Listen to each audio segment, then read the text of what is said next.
지난번에 세포가 왜 작아야 되는지 이유 얘기해줬지? 이유가 뭐였어? 물질 교환을 원활히 하려고, 혹은 유리하게 하려고, 혹은 효율적으로 하기 위하여. 그래서 여러 가지 책에 따라서는 다른 단어가 있긴 할 텐데 다 똑같은 말이야. 알지? 그렇다면 세포가 두 개로 나눠져야 되거든? 그럼 보자. 선생님이 세포를 하나 그려봤는데 이 세포를 반으로 자르면 될까 안 될까? 안 돼. 왜? 핵 속에는 매우 중요한 게 들어있거든? 그게 뭘까? 아는 친구들은 알 텐데 유전 정보 물질이라고 하는 DNA가 들어있어. 그래서 세포라고 하는 거에 핵이 있잖아. 핵의 껍질을 이렇게 까서 현미경으로 들여다보면 이렇게 실처럼 생긴 애가 들어있다? 실처럼 생긴 애가 막 들어있어. 그래서 실처럼 생긴 애를 확대를 해보면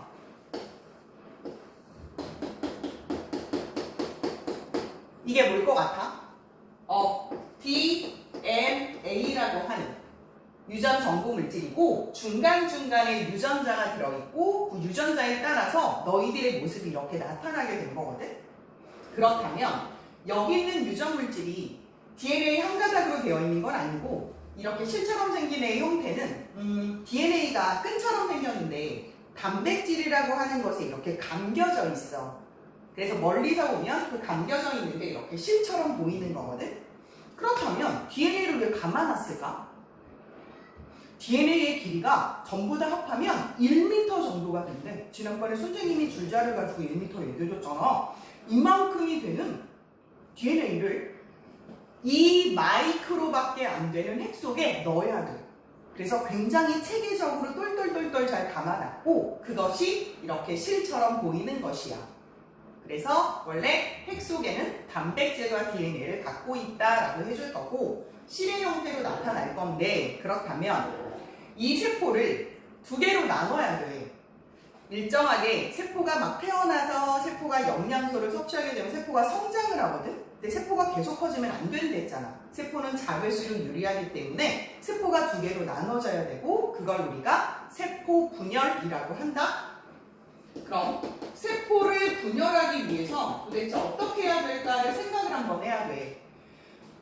여기 나와 있는 나머지 부분, 핵을 제외한 나머지 부분은 세포질인데 그 세포질은 잘라도 괜찮아. 그런데 핵은 절대 잘라주면 안 돼. 핵 속에 들어있는 물질이 똑같이 두 개로 만들어져야 돼. 그러려면 어떻게 해야 될까? 복사라는 방식을 쓸 거야. 똑같이. 예를 들어서 DVD. 정말 재밌는 영화가 있는 DVD가 있다. 그 DVD를 두 장으로 만든 거랑 똑같다고 생각하면 돼. 그럼 내용이 똑같이 복제를 해야 되는 거잖아. 그래서 여기 있는 유전 물질들이 복제를 하는 과정이 필요하고 복제를 하면 예를 들어서 빨간색이 복제가 된 거라고 하자. 그럼 나중에 세포는 두 개로 나눠질 때 어떻게 돼야 되냐면 얘가 세포질은 두 개로 나눠지니까 크기는 어떻게 되겠어?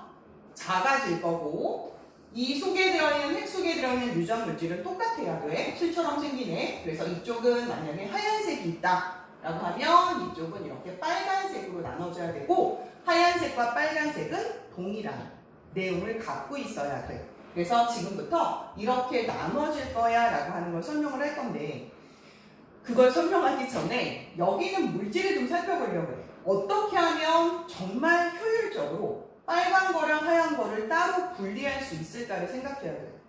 아까도 얘기했지만 DNA는 길이가 무지 길잖아.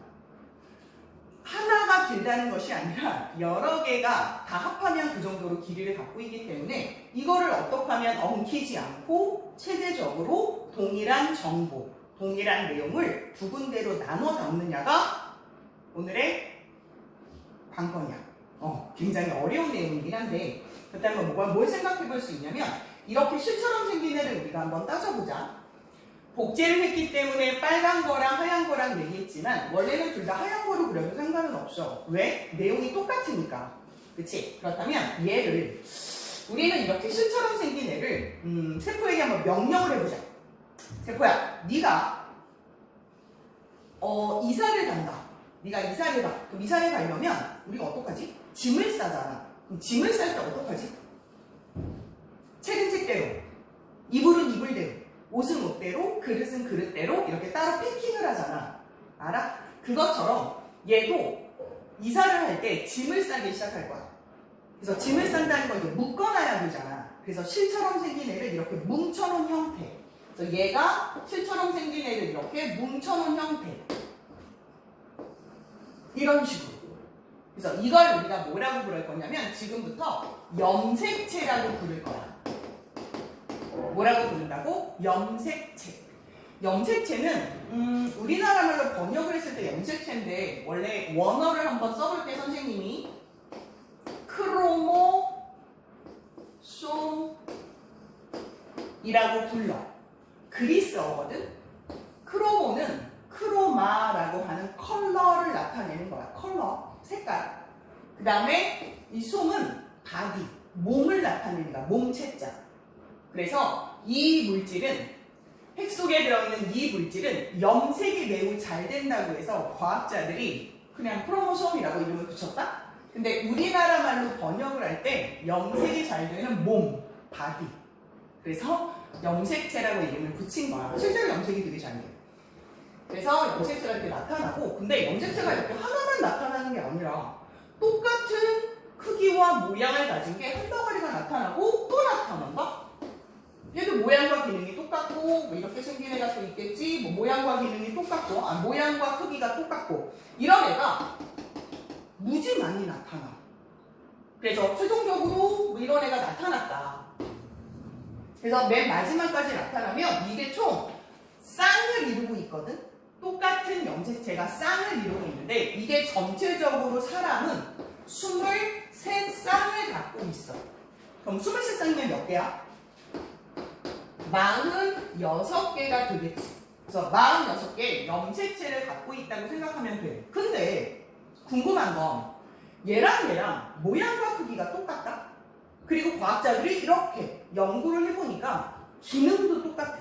무슨 말이냐면 예를 들어서 얘랑 얘가 신경계를 담당하는 거다. 그럼 얘도 신경계를 담당하는 거야.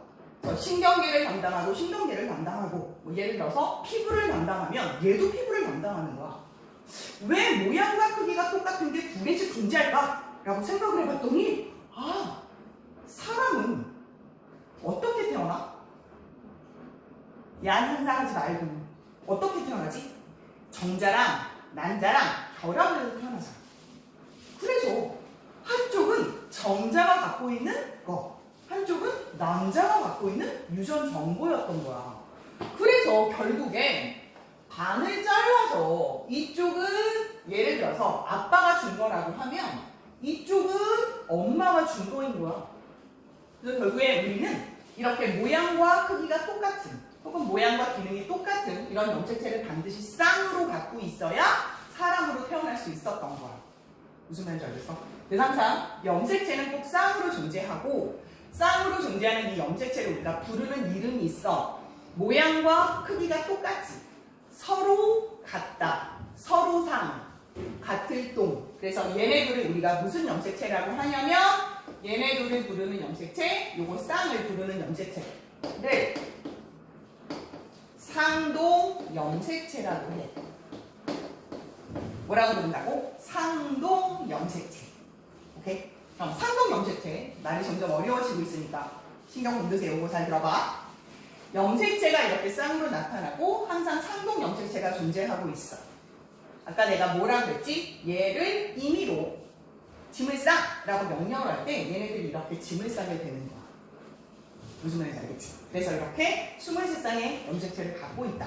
한 벌은 엄마, 한 벌은 아빠한테 받았다. 여기까지 알겠지? 그렇다면 남자랑 여자랑 비교를 한번 해볼 때 남자랑 여자랑은 뭐가 달라? 아니, 같은 것부터 얘기해볼까?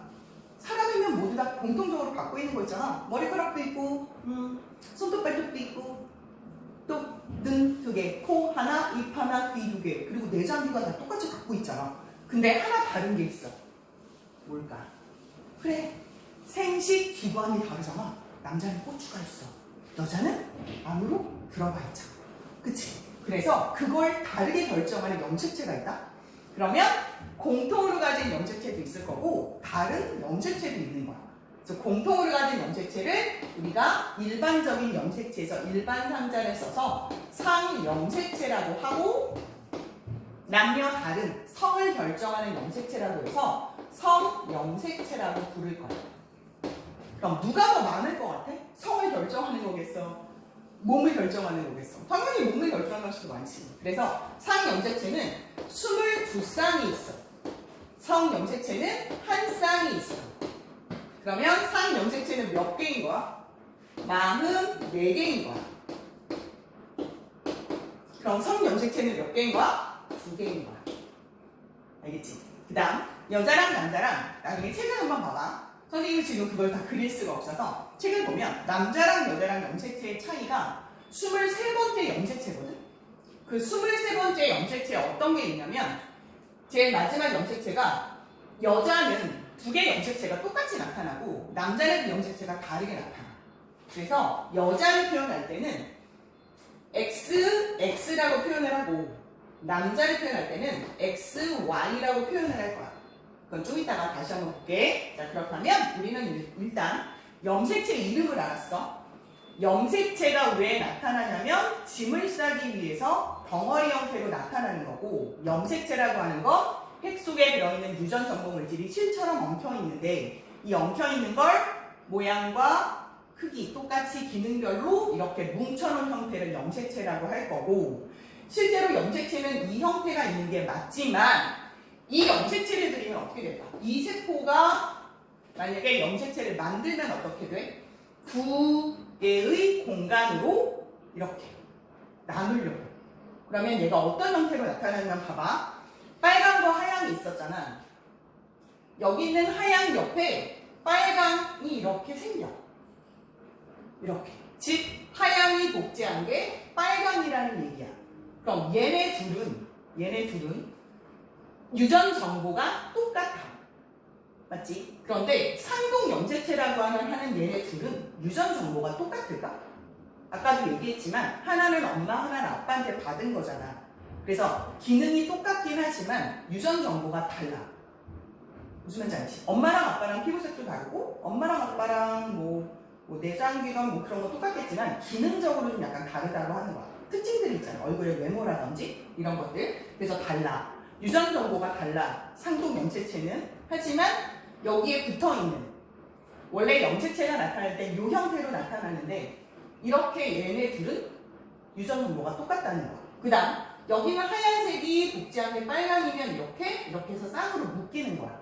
그래서 내가 복제한 게 이놈이야, 내가 복제한 게 이놈이야, 이런 뜻이야. 그래서 얘도 역시 이런 식으로 쌍으로 나타나고, 얘도 이런 식으로 쌍으로 나타나서 이렇게 묶거나, 얘도 이런 식으로 쌍으로 나타나서 이렇게 묶어놓을 거야. 무슨 말인지 알겠지? 그래서 원래 염색체는 이렇게 나타나.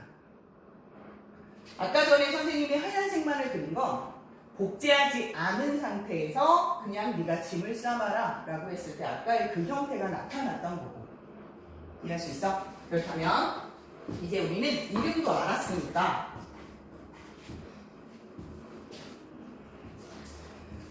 뭘 볼 거냐면 지금부터 선생님이 얘네들을 어떻게 그림을 그릴 거냐면 이렇게 그림을 그릴 거야.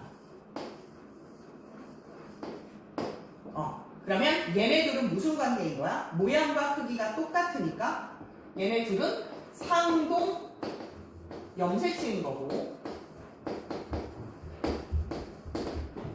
그럼 얘네들의 유전 정보는 같다 달라? 다르다고. 그럼 얘를 A라고 하고 얘를 B라고 하고 얘를 C라고 하고 얘를 D라고 할게. 그러면 A, B의 유전 정보는 똑같고 C와 D의 유전 정보는 똑같아. 그런데 A와 C의 유전 정보는 달라. 물론 B하고 D의 유전 정보도 다르지.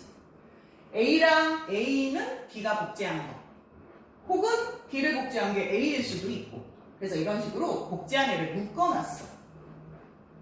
왜인 거냐면 얘네들이 나중에 똑같이 이렇게 잘라졌을 때 두 개의 방에 이렇게 세포에 나눠 들어가야 돼. 동일한 정보가. 그렇기 위해서 이렇게 나눠놨던 거고, 일단 그 얘기는 다음 시간에 한 번 더 선생님이 설명을 해줄 건데 지금은 이름을 정확하게 알고 상동 염색체의 의미를 알면 되겠어. 그리고 얘가 나중에 이렇게 잘라질 거야. 이렇게 뜯어져야 빨강은 빨강끼리 하얀은 하얀끼리 이렇게 나눠 들어가지 않겠어? 그렇다면 얘가 나중에 잘라져서 분리될 거거든? 그래서 요 한 가닥 한 가닥의 이름이 있어. A, B, C, D 한 가닥 한 가닥의 이름은 염색체는 염색체인데 나중에 분리가 될 거야 라고 해서 나눌 분자를 써서 염색분체라고 불러. 아시겠죠? 그러면 여기 있는 염색체는 지금 개수가 2개인데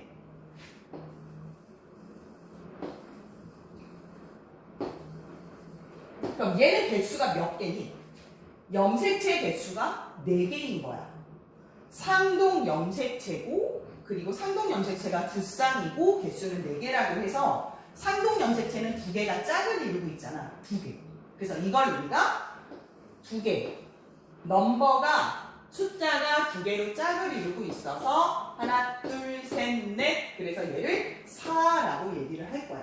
물론 이렇게 생긴 애가 조그맣게 생긴 애가 또 하나 있다. 이렇게 있다. 그럼 얘는 뭐라고 부를 거야? 얘는 6이라고 얘기를 할 거야. 반드시 쌍으로 존재했다면 2n이라고 써줄 수 있어. 무슨 말인지 알겠지? 자, 그럼 얘가 이제 염색분체가 다 떨어졌어. 그래서 얘가 나중에 어떻게 바뀔 거냐면 두 곳으로 나눠 들어갈 거야. 아까랑 똑같이. 그렇다면 염색체 그대로 한번 그려볼게.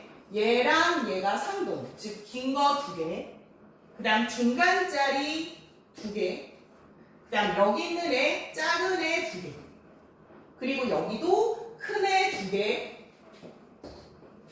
중간짜리 2개, 그리고 여기 있는 작은 애 2개. 그래서 이렇게 나눠 들어갈 거고 얘네들이 풀어지면 금방인 실 같은 형태로 나타나게 되는 거야. 빨강으로 안 했다고 해서 헷갈리나? 괜찮아?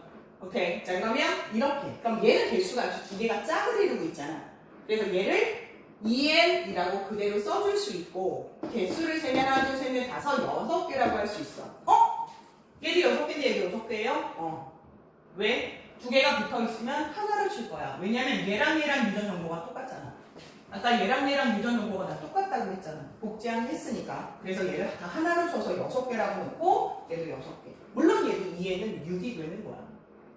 그치? 그래서 지금 염색체에 관한 얘기를 했는데 처음이라 굉장히 어렵고 생소할 거거든. 그래서 선생님은 염색체에 관한 얘기를 계속 해주긴 할 건데 어려울 수가 있어. 하지만 우리 포기하지 말자. 왜? 좀 재능이 있으니까. 알았지? 그러면 우리 또 다음 시간에 만나자. 파이팅하고